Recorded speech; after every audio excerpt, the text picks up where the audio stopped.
Hello, guys. Welcome back to Christianity Reloaded.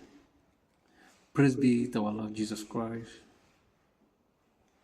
Today we are asking the question, why is it that Muhammad never prayed for his followers? It's always, as I understand, a one-way prayers. You have to pray peace upon him, but I haven't seen any verse in Quran or Hadith where Muhammad prayed for his followers in whatever form.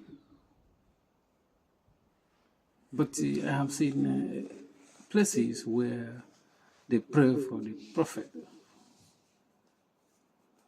He claimed to be prophet. I don't know if he claimed or his followers claim that he is a prophet, and they pray for him.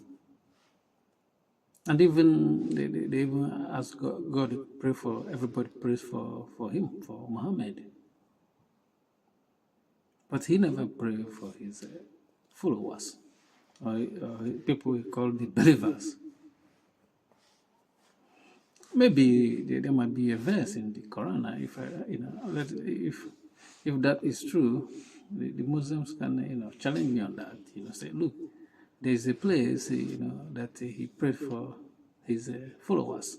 I haven't seen that.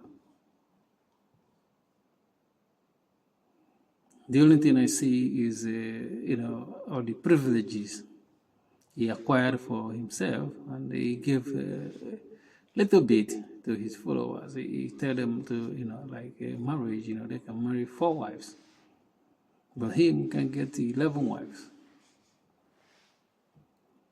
But when he turned the coin and they look at Jesus Christ, you can find a lot of places in the Bible, like John 17:21, when Jesus prayed for his disciples or his apostles, that they may be one.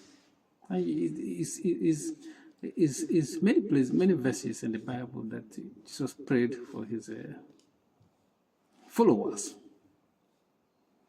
But we haven't seen anywhere where Muhammad, I haven't seen. Maybe if there is, the Muslim should bring it to my notice. And I'm going to make a video about it if there is. I said, look, I made this video about him not praying for his followers. Now I see somebody have corrected me on that. But until then, I will continue with this, And I challenge them to give me the verse where he once even prayed for his followers. The only thing he does to his followers is to threaten them that if you leave Islam, if you become an apostate, they will do a terrible thing to you. That is it. And when you flip the coin again and look at how what Jesus instructed to his apostles, he said to them, if you enter any town and you preach the good news to that town, and if they reject you, just leave the town. Wipe the dust off your shoe and quietly leave that town. He didn't say they should force them to believe in him. No, just leave them alone. But this is not the case with Islam. And they will tell you without mincing word that Islam is the best religion in the world. It's the right religion. And Muhammad was a prophet. And they keep emphasizing this prophet, And even why we know that he is not a prophet, because he even said that he was mentioned in the Old Testament and in the New Testament, which they call Injil. And this is a very hard job he gave to his followers, to be searching for him over there, because It shouldn't be hard if you know that where he was mentioned. He would have just said, look, I was mentioned in Isaiah, or I was mentioned in book of Matthew, I was mentioned in Genesis or in Exodus, anywhere, except if he didn't read the Old Testament or New Testament. He was just making things up and giving his followers a hard job to do, to find him in the Gospel or in the Old Testament, which up to today they haven't been able to find him. And when you look at if someone is going to be the final prophet, as they claim that he is or he was, it should be clearly be written down. Look, somebody like this is coming. But the only thing we see when we search the New Testament about prophet or final prophet is that we have a warning there, a serious warning that false prophets are gonna arise and deceive many people. And we've seen the false prophets arise, like Joseph Smith was one of them, and he came with a book. The same thing. And Muhammad was one of the first prophets as well, because he came with a book.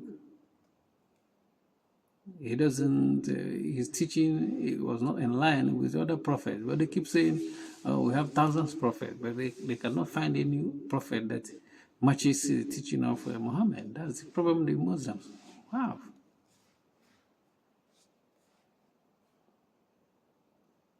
And we won't be talking about, as I always say in my video, most of the time, is that we won't be talking about Islam, because some, of course, they don't like us to talk about it, but because their prophet talked about our religion.